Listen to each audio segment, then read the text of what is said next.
Hello friends, welcome back to my channel. আমরা WBP এবং KP এক্সামকে target করে যে প্র্যাকটিস সেটের ক্লাসগুলো সলভ করছিলাম, যে প্রিভিয়াস ইয়ার কোশ্চেনগুলো, সেই ক্লাসগুলো করে তোমরা বুঝতে পেরেছিলে যে কী টাইপের কোশ্চেন এসেছে, ঠিক আছে। আর আমি কিছুদিন আগে ইউটিউবে পোল দিয়েছিলাম যে TWS একাডেমির একটা ইবুকের পিডিএফ আছে, সেই পিডিএফটা সলভ করাবো না টেক্সট বুকের যে মক টেস্ট হয় সেটা সলভ করাবো। তো তোমরা অনেকেই কমেন্ট করেছিলে যে TWS এবং টেক্সট বুক দুটোই সলভ করাতে। তো দেখো, আজকে আমরা এই TWS এর একাডেমির অর্থাৎ দ্য ওয়ে অফ সলিউশন একাডেমির যে ইবুকটা আছে, সেই ইবুকের আমরা সেট 1 অর্থাৎ 1 নম্বর সেট আমরা কিন্তু আজকে সলভ করব, ঠিক আছে। যে কী টাইপের কোশ্চেন আসবে, অর্থাৎ তুমি কতটা স্কোর করতে পারলে 25-এর মধ্যে, সেটা অবশ্যই কমেন্ট করে জানাবে, ঠিক আছে। তো চলো আজকের ক্লাসটা শুরু করি। ফার্স্ট কোশ্চেন, একটি ট্রেনের গতিবেগ ঘন্টায় 40 কিলোমিটার। ট্রেনটি একটি ল্যাম্পপোস্টকে মাত্র 18 সেকেন্ডে অতিক্রম করে, তবে ট্রেনটির দৈর্ঘ্য কত?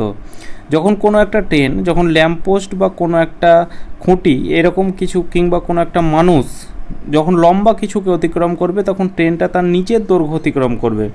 সিম্পলি যে ডিস্টেন্সের ফর্মুলা, অর্থাৎ যে এই ডিস্টেন্স বা দূরত্বের যে ফর্মুলা, সেটা আমরা অ্যাপ্লাই করব। যে ডিস্টেন্স ইকুয়াল টু কি, স্পিড ইন্টু টাইম।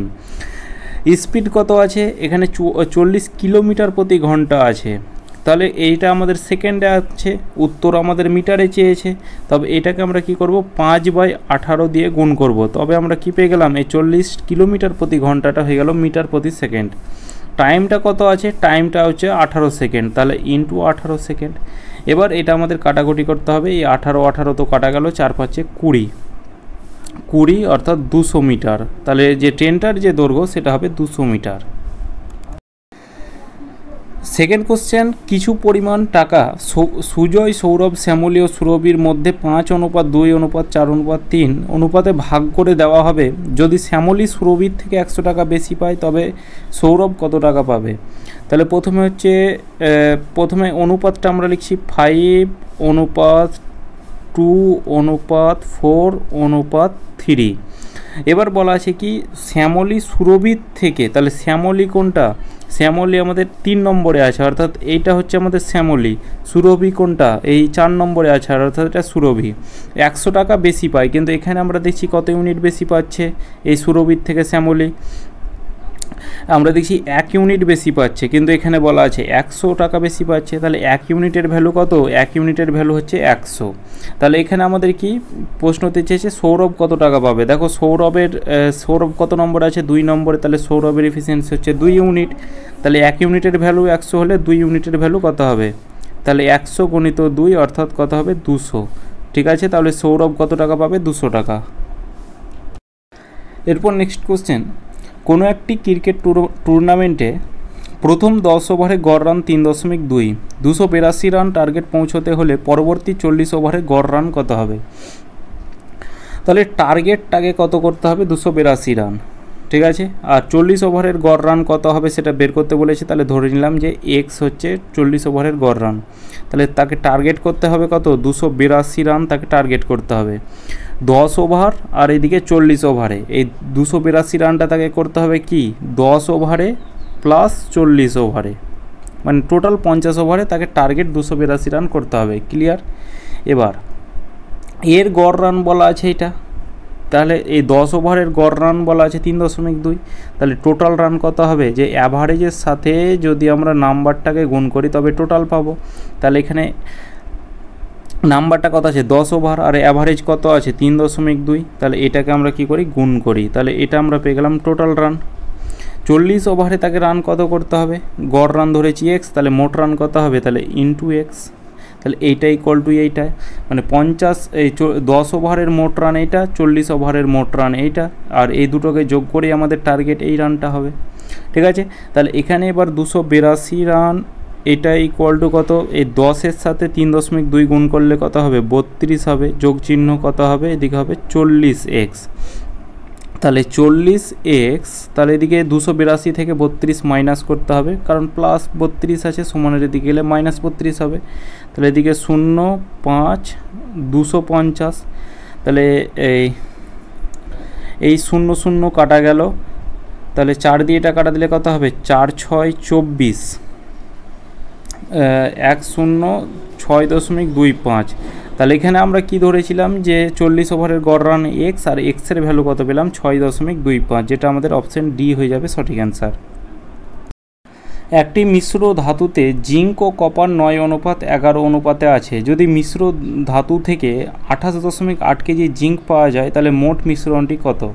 তাহলে একদিকে হচ্ছে কি জিঙ্ক আর একদিকে হচ্ছে কপার, ঠিক আছে, তাদের অনুপাতটা কত 9:11। এবার বলা আছে কত মিশ্র 28.8 কেজি কি জিঙ্ক পাওয়া যায়, আর এখানে আমরা পেয়েছি কত 9 ইউনিট পেয়েছি। তাহলে এই 9 ইউনিটের ভ্যালুই কত এই 28.8, ঠিক আছে। তাহলে এখানে আমাদের মোট মিশ্রণটা চেয়েছে, তাহলে মোট মিশ্রণ এখানে কত 9 আর 11 যোগ করলে কত হবে টোটাল যে মিশ্রণ, টোটাল যে মিক্সচার সেটা হবে 20 ইউনিট। তাহলে এই 9 ইউনিটের ভ্যালু কত, এই 9 ইউনিটের ভ্যালু হচ্ছে 28.8। তাহলে 1 ইউনিটের ভ্যালু কত হবে, তাহলে 9টা তলায় চলে আসবে। তাহলে এটাকে যদি কাটাকুটি করি তাহলে 3 9 27, 9 দুগুণে 18, 3.2, ঠিক আছে, 3.2 1 ইউনিটের ভ্যালু। তাহলে এখানে মোট মিশ্রণ আমাদের চেয়েছে, তাহলে মোট মিশ্রণ হচ্ছে 20 ইউনিট। তাহলে 20 ইউনিটের ভ্যালু কত হবে, যে 1 ইউনিটের ভ্যালু যদি 3.2 হয় তাহলে 20 ইউনিটের ভ্যালু কত হবে, তাহলে 3.2 গণিত কী হবে 20, ঠিক আছে। তাহলে এদিকে হচ্ছে 2 দুগুণে 4, 32 দুগুণে 64, আর এই শেষ দিক থেকে একটা শূন্য দশমিক কাটা যাবে, সুতরাং 64, ঠিক আছে, 64 কেজি হয়ে যাবে এই প্রশ্নের কিন্তু সঠিক অ্যান্সার। একটি বাস প্রতিটি স্টপেজে দাঁড়িয়ে গতিবেগ ঘন্টায় 45 কিলোমিটার, আর কোনো স্টপেজে যদি না দাঁড়ায় তবে গতিবেগ 54 কিলোমিটার। বাসটি প্রতি ঘন্টায় কত মিনিট স্টপেজ নেয়?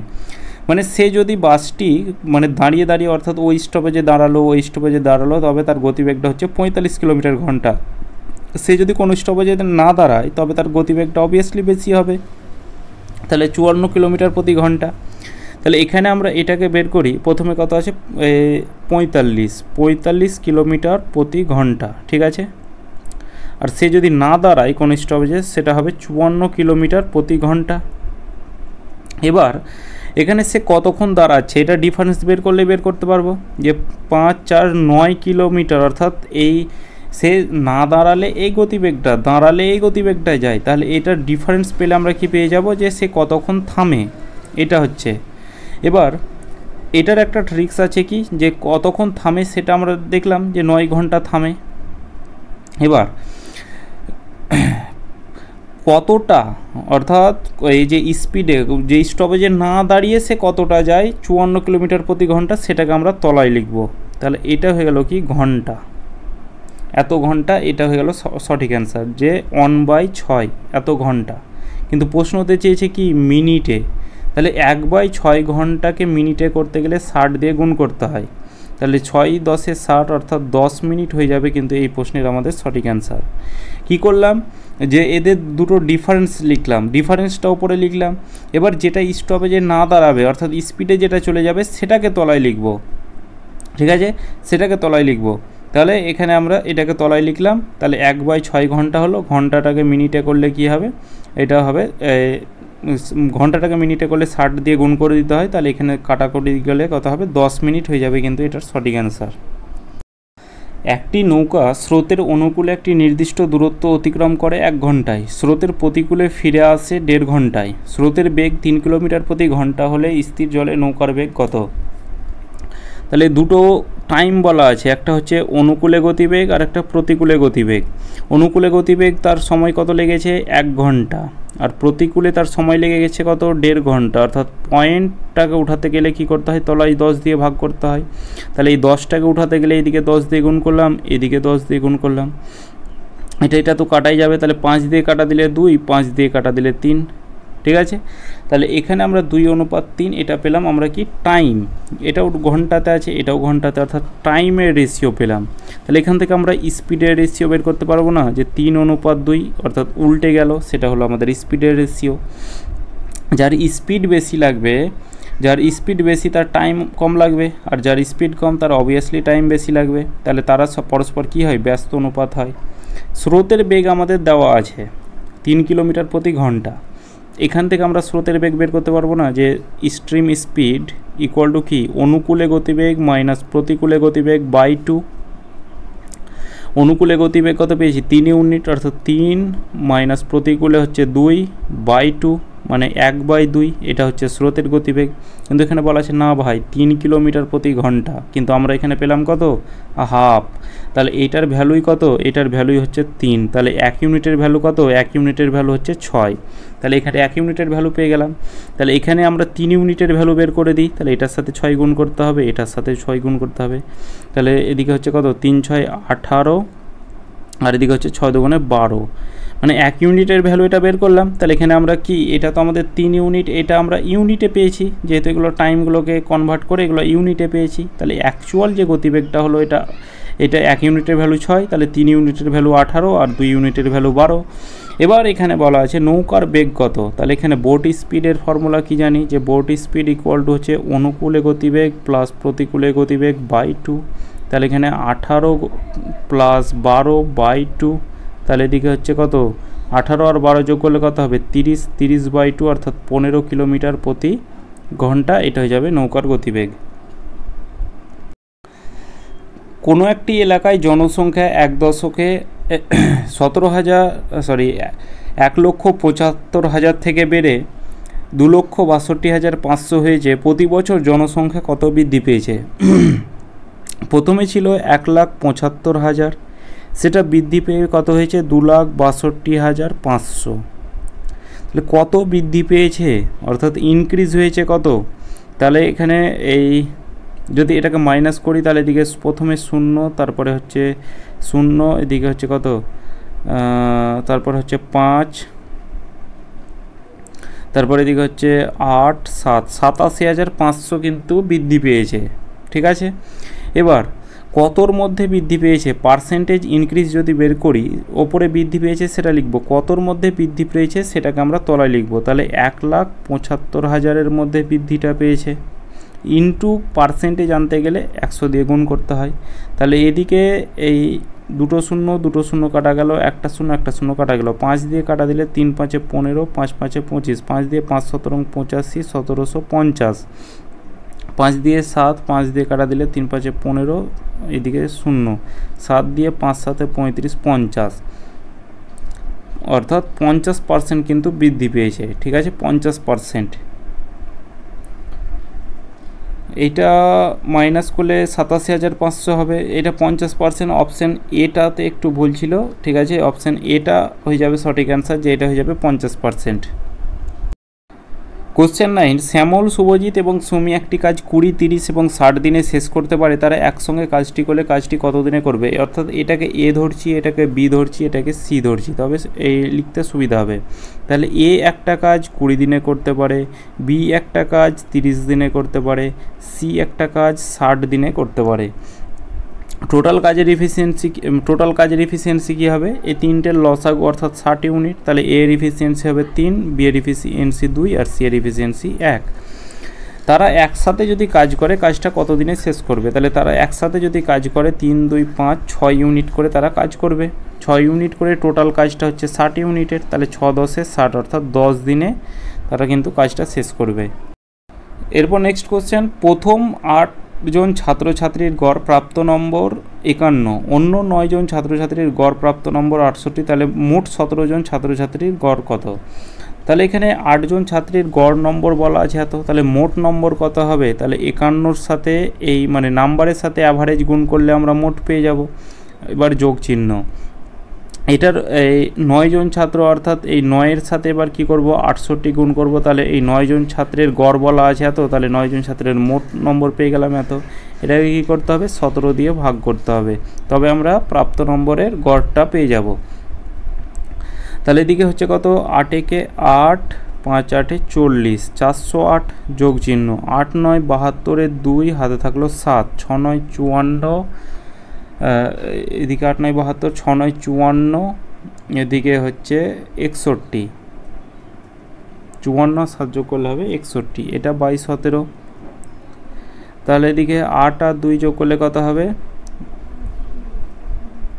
8 2 10, 1 1 2, 4 6 10, 1020, 17, 6 কত হয় 60, 6 7 42, 102, তাহলে এটা দিয়ে কাটা দিলে 60, তাহলে 17 দিয়ে এটা কাটা দিলে 60, তাহলে এই যে অ্যাভারেজ নম্বর যে 17 জন ছাত্রীর যে গড় নম্বর সেটা বলা আছে 60। ঠিক আছে, যে অ্যাভারেজ ইকুয়াল টু আমরা কি জানি যে টোটাল অর্থাৎ সাম বাই নাম্বার, মানে যোগফল বাই নাম্বার সংখ্যা, তাহলে এখানে হলো টোটাল যোগফলটা বাই হচ্ছে নাম্বার। ঠিক আছে, তাহলে এখানে অপশান ডি সঠিক অ্যান্সার। এক্স কমা ওয়াই এর 80% হয়, তাহলে ওয়াই এক্সের কত পার্সেন্ট হবে? তাহলে এখানে এই কমা মানেই যেখানেই কমা থাকুক তোমরা মনে এটা মানে সমান, এটা মাথায় রাখবে যে এক্স সমান ওয়াই এর মানে কি 80%, 80% উঠে কি হয় তলায় 100 হয়। তাহলে এটাকে একটু যদি কাটাকুটি করে নিই, তাহলে 2 দিয়ে কাটা দিলে 4, 2 দিয়ে কাটা দিলে 5। এবার একটু কোনাগণি যদি গুণ করে নিই, তাহলে 5-এর সাথে এক্স গুণ করলে 5x, আর এদিকে কত হবে 4y। তাহলে এখানে এক্স বাই ওয়াই এটা ইকুয়াল টু কত হবে? তাহলে ওপরে 4, কারণ 4-এর সাথে গুণ হয়ে আছে ওয়াই, কারণ কোনাকোনি গুণ হয়। তাহলে এক্সের ভ্যালু 4 পেলাম, ওয়াইয়ের ভ্যালু 5 পেলাম। ওয়াই ইকুয়াল টু এক্সের কমা মানেই সমান, এটা বললাম যে কমা মানে কি মনে রাখবে সমান। তাহলে প্রথমে ওয়াই ইকুয়াল টু এক্স এর কত পার্সেন্ট, তাহলে এ পার্সেন্ট ধরে নিলাম, পার্সেন্ট উঠে তলায় 100 হয়। তাহলে ওয়াইয়ের জায়গায় ওয়াইয়ের মান পুট করব যে 5 ইকুয়াল টু 4 গণিত এ বাই হচ্ছে 100, 4 দিয়ে কাটা দিলে 25, কোনাকানি গুণ করলে 5 25 সঙ্গে 125। তাহলে এ ইকুয়াল টু যেটাকে এ পার্সেন্ট ধরেছিলাম সেটা পেয়ে গেলাম 125%। কত টাকা সরল সুদে আসলে 5 বছরে 520 টাকা, 7 বছরে 568 টাকা? প্রিভিয়াস ইয়ার কোশ্চেনের এই যে সেটগুলো করিয়েছি, এই কোশ্চেনগুলো প্রতিটা সেটেই কিন্তু ছিল। কি করতে হয়? প্রথমে 7 বছর যে সুদ আসল যে সেটা কত বলা আছে 568, আর এদিকে 5 বছরের যে সুদ আসল সেটা বলা আছে কত 520। এই দুটোর আমাদের ডিফারেন্স বের করতে হবে। তাহলে 2 বছরের যে এটা এবার আমরা শুধু সুদ পাবো, ঠিক আছে, ইন্টারেস্ট কত পাবো? এদিকে 8 48, তাহলে 1 বছরের যে ইন্টারেস্ট সেটা কত পাবো 24, 1 বছরের ইন্টারেস্ট 24 টাকা। এবার এখানে আমাদের কী চেয়েছে কত টাকা, অর্থাৎ আসলটা চেয়েছে। তাহলে এখানে 5 বছরের বের করতে পারো, নাহলে 7 বছরের। তাহলে 5 বছরেরটাই বের করি যে 5 বছরের যে ইন্টারেস্ট কত হবে, তাহলে 1 বছরের যদি 24 টাকা হয় তাহলে 5 বছরের কত হবে 120 টাকা 5 বছরের ইন্টারেস্ট। তাহলে এখানে আমাদের সুদ আসল বলা আছে কত, যে অ্যামাউন্ট বলা আছে 520, আর এখান থেকে আমাদের ইন্টারেস্ট বলা আছে কত, ইন্টারেস্ট বলা আছে 120। তাহলে এখানে সুদ আর আসল, সুদ প্লাস আসল এটা মিলে আমাদের 520, আর শুধুমাত্র আমাদের সুদ বলা আছে এত। তাহলে সুদ আসল থেকে যদি এই সুদটা মাইনাস করি তবে আসলটা পড়ে থাকবে। তাহলে 0 0 400, অর্থাৎ 400 টাকা এটা হবে কি আসল প্রিন্সিপাল। একটি জলের এই পাত্রে, এটা পাত্র হবে, ঠিক আছে, একটি জলের পাত্রে জল প্রতিদিন দ্বিগুণ হয় যদি পাত্রটি জলপূর্ণ হতে 12 দিন সময় লাগে, তাহলে অর্ধেক জলপূর্ণ হতে কত দিন সময় লাগবে? এই অঙ্কটা খুব কিন্তু ইম্পর্টেন্ট কোশ্চেন। আর পরীক্ষা হলে এই যে সেটটা যেভাবে দেওয়া ছিল, মডারেটও দেওয়া ছিল প্লাস হার্ডও কিন্তু দেওয়া আছে, ঠিক আছে, মডারেট প্লাস কিন্তু হার্ড দেওয়া আছে। ইজিও কিন্তু অনেক কোশ্চেন আছে, যেমন এই সময় কার্য থেকে ছিল, ইজিও ছিল, মডারেটও ছিল, হার্ডও কিন্তু ছিল। এইগুলোই হচ্ছে কিন্তু সেট, প্রপার সেট, ঠিক আছে।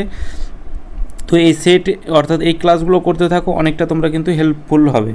এই সেটগুলো কিন্তু খুব ইম্পর্টেন্ট, কারণ 1 ঘন্টার পরীক্ষাটা ইজিও ম্যাথ দিতে হবে, মডারেটও দিতে হবে, হার্ডও দিতে হবে, ঠিক আছে। তাহলে দেখো এই অঙ্কটা যে প্রতিদিন দ্বিগুণ হয়, তাহলে প্রথমে ছিল 1 ইউনিট, দ্বিতীয় দিনে কি হবে তার দ্বিগুণ, 1-এর দ্বিগুণ 2, তৃতীয় দিন কি হবে 2-এর দ্বিগুণ 4 ইউনিট হবে, চতুর্থ দিন কত হবে? এটা আমি অন্য কোনো কনসেপ্ট ইউজ করব না, যেটা বেসিক সেটা আমি বেসিকভাবে করব। 4 দিনে সেটা কত হবে, 4-এর দ্বিগুণ হচ্ছে 8, 5 দিনে কত হবে 16 ইউনিট, 6 দিনে কত হবে 32, 7 দিনে কত হবে 64। এইভাবে কত দিন আছে 12 দিন সময় লাগে, তাহলে 12 দিন পর্যন্ত বের করব। 64 দুগুণে কত হয় 64 দ্বিগুণ, অর্থাৎ 4 দুগুণে 8, 128। 9 দিনে কত হবে 8 দুগুণে 16, 2 দুগুণে 4, 256। 10 দিনে কত হবে? তাহলে 6 দুগুণে 12, 2, 5 দুগুণে 10, 1 11, 512।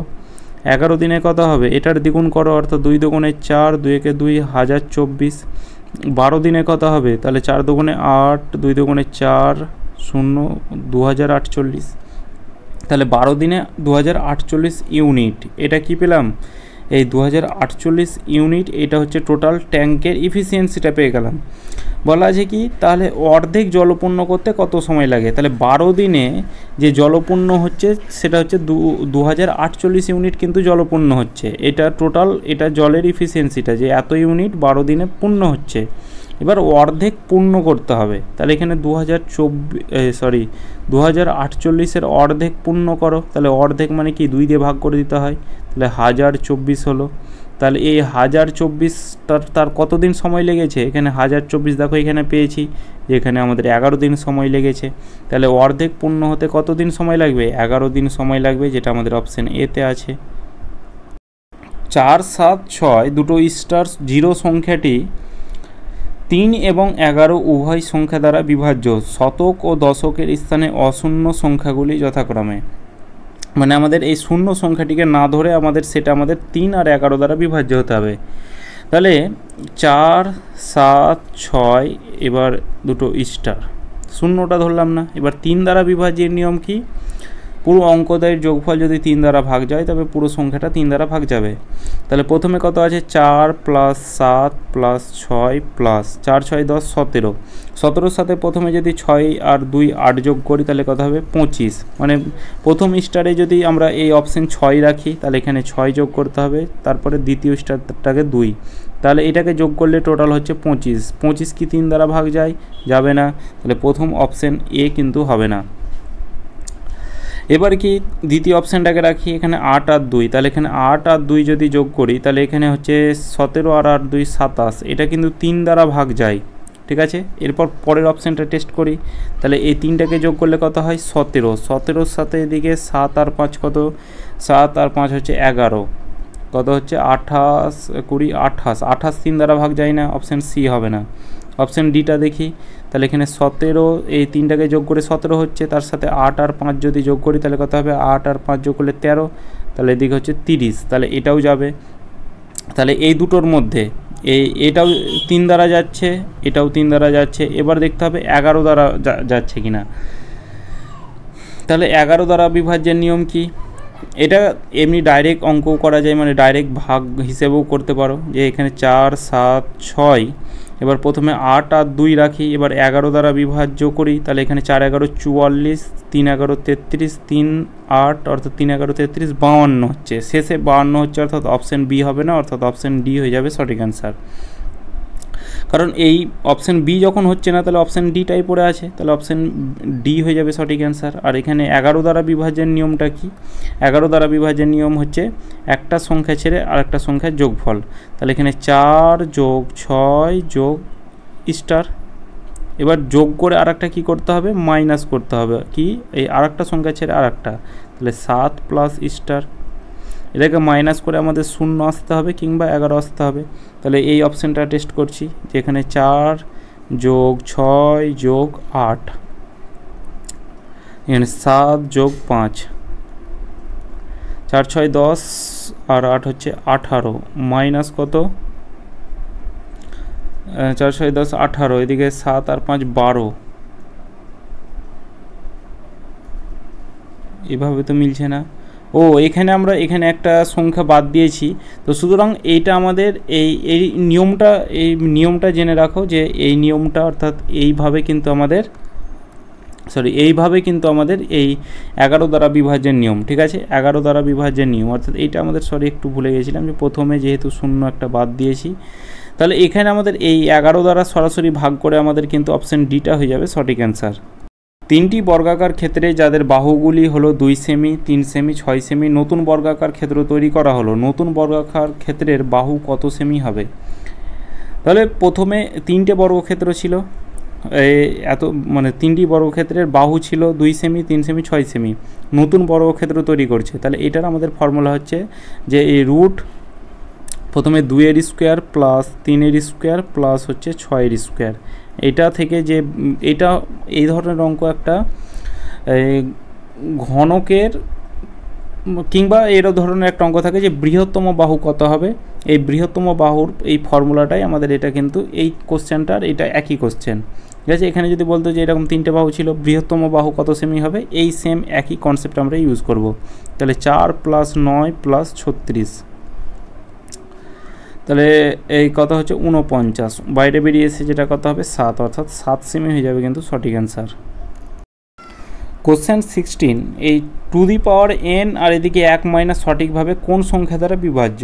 এটার একটা ফর্মুলা আছে, যদি এর পাওয়ারে n থাকে মাইনাস এক্সের পাওয়ারে n থাকে, তাহলে এখানে আমাদের হয়ে যাবে a - x, এই সংখ্যাটা দ্বারা কিন্তু বিভাজ্য। যেমন এখানে 49-এর পাওয়ারে কত আছে 15, মাইনাস 1-এর পাওয়ারেও আমরা কত লিখতে পারি 15 লিখতে পারি। এটাকে এই 49 - 1, এই 49 - 1 এটা দ্বারা বিভাজ্য, অর্থাৎ 48। আমরা বলবে অপশানে তো 48 নেই, এই 48-এর ফ্যাক্টরগুলো দেখো, এই 48কে ভাঙা যেতে পারে 6 × 8 হিসেবে। ঠিক আছে, তাহলে এখানে আমাদের এখানে 8 দেখতে পাচ্ছি, তাছাড়া 29 দ্বারাও 48-এর কোনো ফ্যাক্টর নয়, 48, 51ও কোনো ফ্যাক্টর নয়, 50ও কোনো ফ্যাক্টর নয়, তাহলে অপশান ডি হয়ে যাবে কিন্তু সঠিক অ্যান্সার।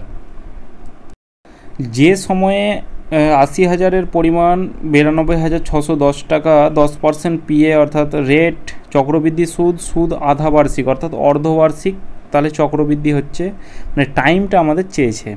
ঠিক আছে, তাহলে এখানে আমাদের যখন অর্ধবার্ষিক বলে তখন কি করতে হয়, টাইমের সাথে 2 গুণ করতে হয়, কারণ অর্ধবার্ষিক মানে তাকে বছরে তাকে 2বার সুদ দিতে হবে। তাহলে টাইমটা আমাদের জানি না, এন ধরেছি, এন ধরে নিলাম, এটার সাথে 2 গুণ করে নিলাম। আর রেটের সাথে কি করতে হয় 2 দিয়ে ভাগ করতে হয়, টাইমের সাথে 2 দিয়ে গুণ করতে হয় আর রেটের সাথে 2 দিয়ে ভাগ করতে হয়। তাহলে এখানে রেটটা হয়ে গেল কত 5% রেট, মানে বছরে যেহেতু 2বার সুদ লাগছে, এই 10%টাই 5% করে তাকে সুদটা দিতে হবে। এবার এখানে আমরা কি জানি যে অ্যামাউন্ট ইকুয়াল টু পি, এদিকে হচ্ছে 1 + r/100 ব্র্যাকেটের বাইরে n, এ অর্থাৎ সুদ আসল, এই সুদ আসল বলা আছে 92,610। তাহলে এখানে আমরা লিখছি যে 92,610 এটা সুদ, এই প্রিন্সিপালটাকে তলায় এই চলে আসতে পারে অ্যামাউন্টের, তাহলে এখানে এই 80,000টাকে তলায় নিয়ে চলে এলাম। এটা ইকুয়াল টু 1 + r/100, মানে এদিকে 5%, তাহলে এই 1 + 5/100 মানে কত 105/100। আর n অর্থাৎ টাইমটা বলা আছে কত 2n বলা আছে, 5 দিয়ে কাটা দিলে 21, 5 দিয়ে কাটা দিলে 20, একটা শূন্য কাটা গেল।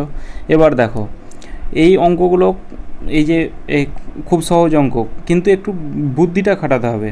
এখানে দেখো 20 আছে, এখানে 8,000 আছে, তাহলে এখানে আমাদের এই নিচেরটা আর ওপরেরটা কিন্তু এখানে সেম থাকবে। যেমন ধরো ওপরে আমি 21 রাখলাম, এখানে 20 রাখলাম, এইটা যেটা থাকবে সেটা তোমরা প্রথমে লিখে দেবে এরকম করে। এবার দেখো এই 8,000টা মানে এই 20কে কতবার গুণ করলে 8,000 হয়, তাহলে এখানে 3টে শূন্য আছে, অবভিয়াসলি 3বার, অর্থাৎ এই 3বার যদি আমি গুণ করি তবে আমাদের 8,000 হবে, 20কে 3বার গুণ করলে 8,000 হবে। তাহলে এখানে আমরা আর এটা দেখব না, 21কে 3বার গুণ করলেও কিন্তু এই সংখ্যাটাই হবে, কিন্তু আমি তো জানি না যে এইটা হবে, কিন্তু এখানে কনফার্ম আসতে হবে, কারণ যদি এখানে ওই সংখ্যাটা না আসে তবে অ্যান্সার আসবে না। তাহলে এদিকে হলো 21/20 আর এদিকে এলো 2n, কারণ দেখো এদিকে এটা তো কাটা যাবে, তাহলে এদিকে হচ্ছে কত, এদিকে হচ্ছে আমাদের এই 2n, এটা ইকুয়াল টু হচ্ছে 3, তাহলে n ইকুয়াল টু কত হবে 3/2, 3/2 মানে কত 1.5 বছর। দুজন লোক একসাথে একটি নির্দিষ্ট দূরত্ব হাঁটতে শুরু করে, একজন 4 কিমি প্রতি ঘন্টা বেগে, অন্যজন 3 কিমি প্রতি ঘন্টা বেগে। প্রথমটি পরেরটির আধা ঘন্টা আগে আসে, আধা ঘন্টা মানে আধ ঘন্টা আগে আসে, মানে টাইম আমাদের এখানে বলা আছে, কিন্তু আমাদের আগে বা পরে যখন বলা থাকে তখন আমাদের ডিফারেন্স বলা আছে, তাহলে টাইমের ডিফারেন্স, দূরত্ব বের করতে হবে, দূরত্বটাকে আমি x ধরলাম, তাহলে x হলে প্রথমে টাইম কত লাগবে, টাইম ইকুয়াল টু দূরত্ব বাই গতিবেগ, তাহলে এখানে x বাই কত 4, এটা একটা হচ্ছে টাইম। আর যেহেতু ডিফারেন্স তাহলে মাইনাস লিখব। আবার দূরত্ব হচ্ছে এইটা, তাহলে অন্যজন কত গতিবেগ, তাহলে এটা মানে এদিকে দূরত্বটাকে আমি এক্স ধরলাম, তাহলে দূরত্ব বাই গতিবেগ, এটা গতিবেগ, তাহলে দূরত্ব বাই গতিবেগ ইকুয়াল টু টাইম হয়। আর এটাও দূরত্ব বাই গতিবেগ টাইম, তাহলে এই দুটো ডিফারেন্স আগে পরে বললে ডিফারেন্স, তাহলে এই ডিফারেন্স এটা ইকুয়াল টু কত, আধ ঘন্টা। আধ ঘন্টা মানে কি হাফ। 3 আর 4 লসাগু হবে 12, তাহলে ওপরে কত হবে 4 3 12, মানে এটা একটু আমাদের ভুল হলো। প্রথমে বড় সংখ্যাটাকে লিখব, প্রথমে ছোটোটাকে লিখতে হবে যে x/3 মাইনাস x/4, ছোটোটাকে না লিখলে আমাদের মাইনাসে চলে আসবে, ঠিক আছে। তাহলে এখানে 12 ওদিকে 4x মাইনাস 3x, এটা ইকুয়াল টু কত 1/2, 4x থেকে 3x বাদ দিলে একটা x বাই 12, এটা ইকুয়াল টু হচ্ছে 1/2, 2 দিয়ে কাটা দিলে হবে 6, তাহলে x ইকুয়াল টু কত 6 × 6, তাহলে এখানে হচ্ছে 6 কিলোমিটার। একজন ব্যক্তি একটি স্টেশন এ থেকে বি স্টেশনে পৌঁছায় 36 কিমি পার ঘন্টা অভিন্ন গতিতে যাত্রা করে 45 কিমি পার ঘন্টা অভিন্ন গতিতে এতে ফিরে আসে।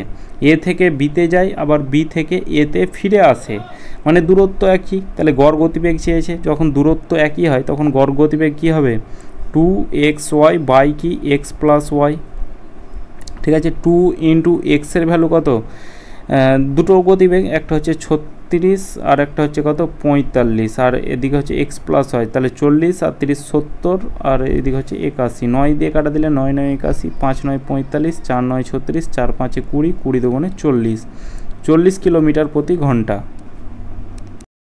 দুটি পাইপ যথাক্রমে 15 ঘন্টা 20 ঘন্টার মধ্যে একটি ট্যাঙ্ক পূরণ করতে পারে। তৃতীয়টি 30 ঘন্টার মধ্যে খালি করতে পারে। সমস্ত পাইপ খোলা হলে ট্যাঙ্কটি কত সময়ে পূর্ণ হবে?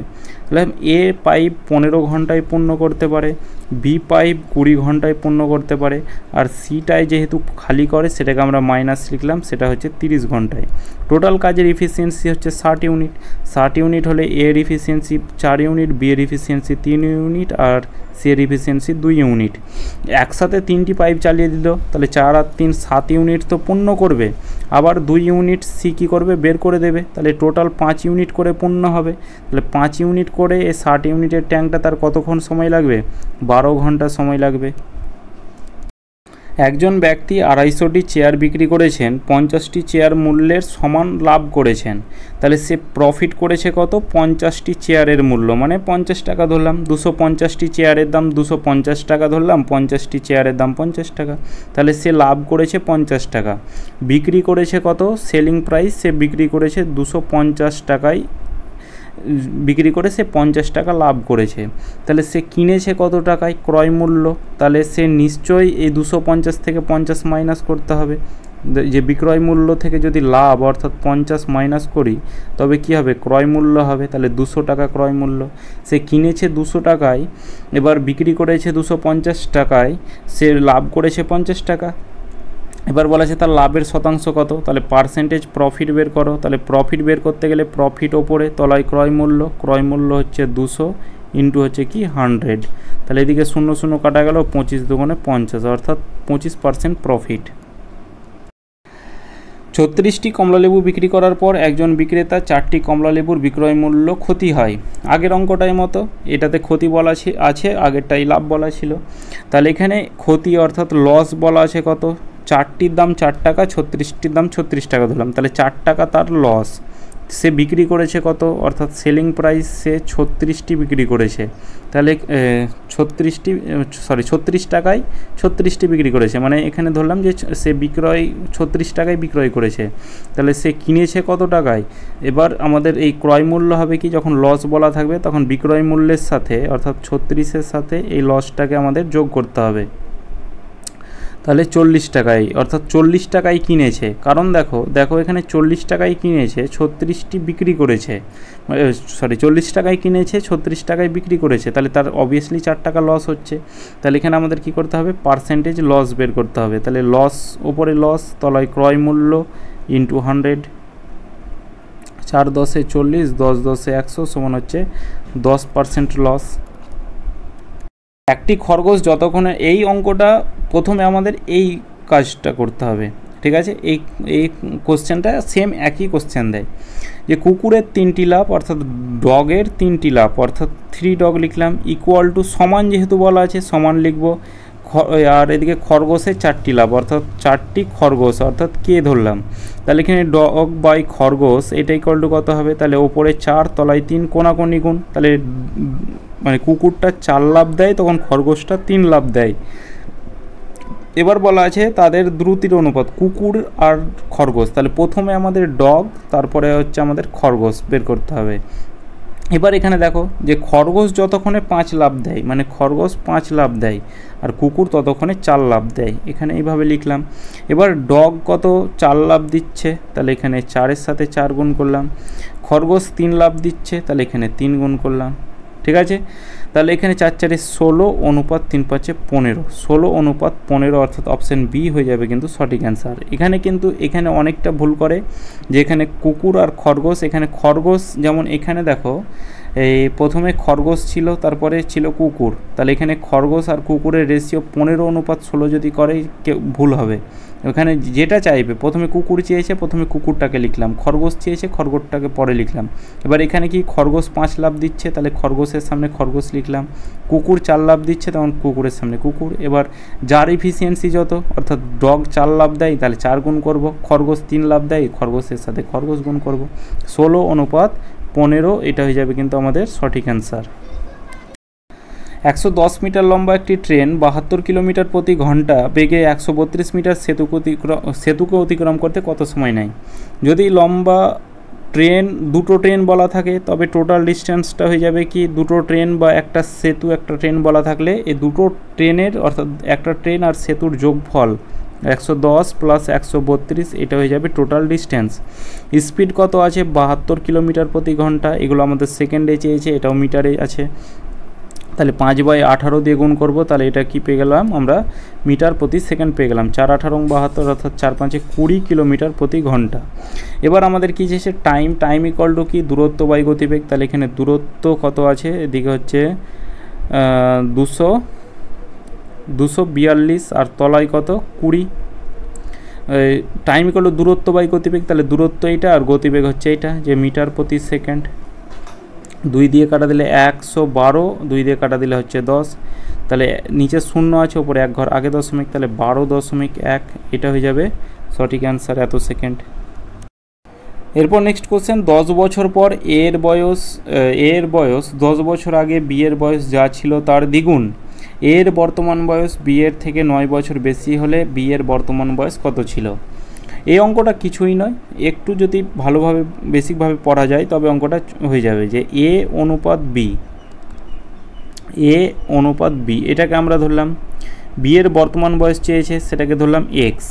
ঠিক আছে, তাহলে এর বর্তমান বয়স বিয়ের থেকে 9 বছর বেশি, তাহলে এর নিশ্চয়ই এক্স প্লাস 9 হবে।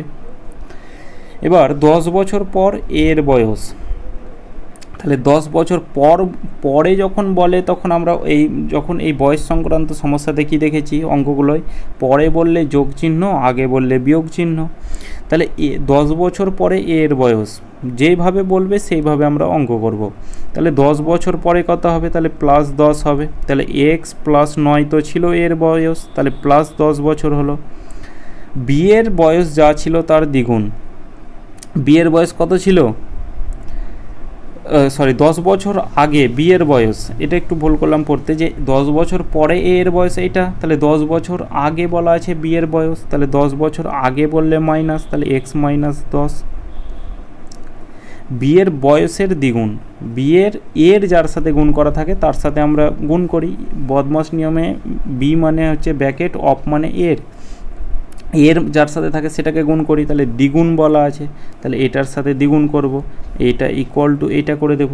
ঠিক আছে, যে এইটার দ্বিগুণ হবে, এটাই হচ্ছে আমাদের শর্তানুসার এটা। তাহলে এক্স প্লাস 19 এটা ইকুয়াল টু কত 2x মাইনাস 20, তাহলে এদিকে কত এই 19 মাইনাস 20টা এদিকে প্লাস 20 আর এদিকে 2x প্লাস এক্সটা এদিকে মাইনাস এক্স, তাহলে এদিকে কত হচ্ছে 39,